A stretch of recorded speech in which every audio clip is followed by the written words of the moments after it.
A new service has been established to help asthma sufferers breathe easier and keep them out of hospital emergency rooms. This initiative, which has been funded by New South Wales Health, is all about reducing those frequent flyers that are cropping up at GPs or the emergency department because they've had an asthma flare-up. There's roughly 20,000 asthma presentations to emergency departments just in New South Wales alone each year.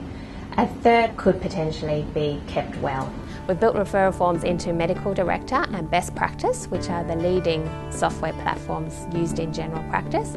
In Medical Director, GPs will be prompted by a pop-up every time they prescribe a preventer medication, which asks them if they'd like to refer their patient to the AsthmaInfoLine. With their patient's verbal consent, they can tick yes, and the form is submitted electronically to the team. And the AsthmaInfoLine officers will follow up with a call to the patient within 2 working days.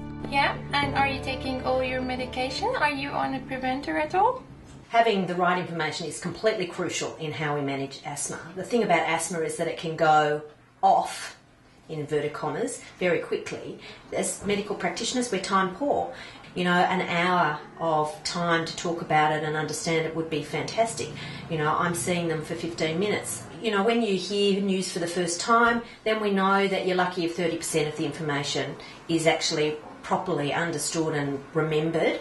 That's where this asthma referral system is fantastic. Well, it's not giving up your patch because we use other forms of information sources for people to read about any chronic illness. The information sources they might get are not terribly reliable and may not be evidence-based. So the Asthma Foundation, we know, is highly reputable, and I have no problem with my patients getting information from them. I definitely feel really happy that we can reach out to people who really do need our help.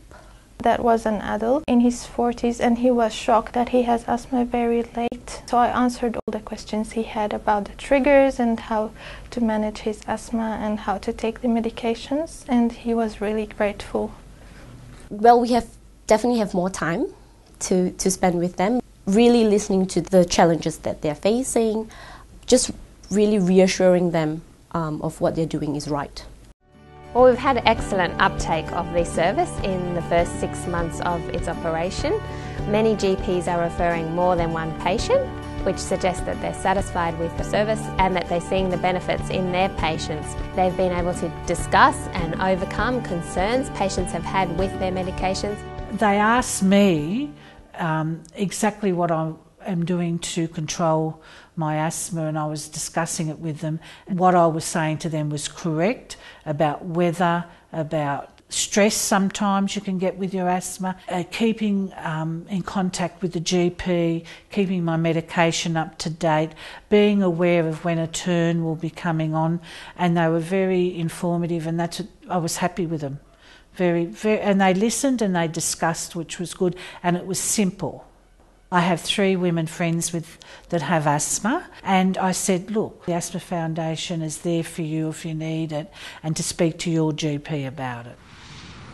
I have referred at least 20 patients to the Asthma Foundation. They've all been happy with the information that's been given to them.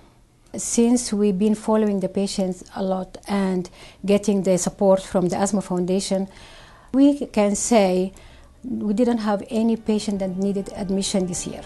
Our major challenge now is getting out there and letting more GPs know that the service exists and encouraging them to use it so that their patients too are able to benefit from the comprehensive information and support provided by the Asthma Information Line.